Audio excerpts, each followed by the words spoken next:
5 ওয়াক্ত নামাজের দলিল দেয় যায়া তোমার কি সূরা বনী ইসরাইলের 78 নম্বর আয়াত। এই সূরা বনী ইসরাইল মাক্কি সূরা। মহানবী যখন এই সূরা যখন নাজিল হয়েছে তখন সালাতই আহে নাই, অথচ এই সূরার আয়াত দিয়ে সালাতের দলিল দিতে আছে। মহানবী সালাত মোল্লারা ওহাবিরা কয় না নবী আমাদের মতো মানুষ, নাউজুবিল্লাহি মিন যালিক।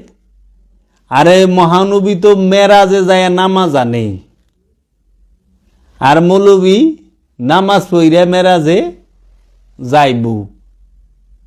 আসসালাতু মেরাজুল মুমিনিন, সালাত হচ্ছে মুমিনের জন্য মেরাজ। এর জন্য আমাদের মধ্যে সালাত নিয়ে মতভেদ না, আমার সাথে কারো সাথে। যে 5 ওয়াক্ত পরে পড়ুক, আমার কাছে কথা হলো কোরআনকে অস্বীকার করবা কেন? কোরআনকে অস্বীকার করে তোমরা হাদিসকে দাঁড় করাইছো কেন? কোরআনকে অস্বীকার করে আজগবি শরীফ দাঁড় করাইলা কেন? আমার কাছে কথা হইলে এইটা, তুমি 5 ওয়াক্ত পড়ো ভালো, 5 ওয়াক্ত নামাজ পড়ে তো কেউ খারাপ হয় নাই, আমি তো পাই নাই, করো। কিন্তু কোরআনে দায়মি সালাতের কথা স্বীকার করো কেন? সোজা বলে দায়মি সালাত বলতে কোনো সালাত নেই, কেরা কইছে? 5 ওয়াক্ত নামাজের কথা সারা কোরআনের এক জায়গায় নেই, আছে দায়মি সালাতের কথা। আমাদের ইখতিলাফ দ্বিমত নামাজ নিয়া না, দ্বিমত হইল ওয়াক্তি আর দায়মি লইয়া। আমাদের মতবিরোধ, আমাদের বিরোধ কি?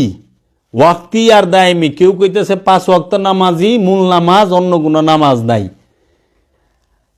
আর যারা সুফিবাদী লাইনে, ফকিরি লাইনে অনেকে না বুঝা কয় মারফতি নামাজ। মারফতি নামাজ বলতে কোনো নামাজ নাই। কোরআনে আছে দায়মি সালাত, হাদিসে আছে ওয়াক্তি সালাত। তো ওয়াক্তি সালাত হাদিসে, হাদিসের জন্ম মহানবীর উফাতের 250 বছর পরে। আব্বাসিয়া রাজা মোতাওয়াক্কিল ওর জামানায়, মুতাসিম বিল্লাহ ওর জামানায়, মামুনুর রশিদের জামানায়, হারুনুর রশিদের জামানায় এরা লেখাইছে। এবং হাদিস যারা লিখছেন বেশিরভাগ আলেমগুলা একটাও মক্কা মদিনার না। এবং সবচেয়ে আশ্চর্য হইবা, তারা যে হাদিস সংগ্রহ করছে, একটা হাদিস সংগ্রহ করতে 6 মিনিটেরও কম সময় নিছে। ওই জমানায় 6 মিনিটেরও কম সময় নিছে। হাদিস নিয়ে গবেষণা করো, সময় দিয়ে যুগ দাও। এখন তো বিজ্ঞানের যুগ, সব বাইরে যাব থইলার বিড়াল। তাহলে দায়মি সালাতকে অস্বীকার করলেন কেন? কারণ দায়মি সালাত যদি স্বীকার করে, ধর্ম নিয়ে ব্যবসা থাকে না, ধর্মকেন্দ্রিক যে ব্যবসাটা সেটা থাকে না।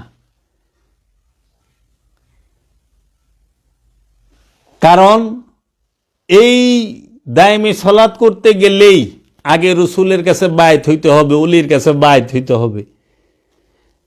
দায়মি সালাতের ইমাম হচ্ছে আপন মুর্শিদ, আপন রসুল, দায়মি সালাতের ইমাম।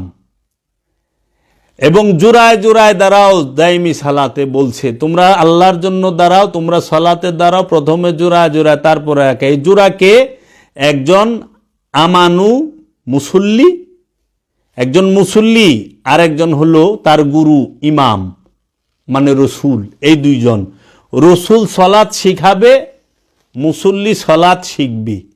গুরু সালাত শিখাবে, মুরিদ সালাত শিখবে। এর জন্য আল্লাহর রসুলের জন্য সালাত না, আল্লাহর রসুলের মুরিদের জন্য হচ্ছে সালাত। আল্লাহর রসুলের যিনি মুরিদ তাকে বলা হয়েছে আমানু, আর আল্লাহর রসুল যিনি তাকে বলা হয়েছে ইমাম। এর জন্য কোরআনে আছে ইয়া আইয়ুহাল্লাযীনা আমানু আকিমুস সালাত ওয়া আতুজ যাকাত, ইয়া আইয়ুহাল্লাযীনা আমানু নাস্তাঈনু বিসবরি ওয়াস সালাত।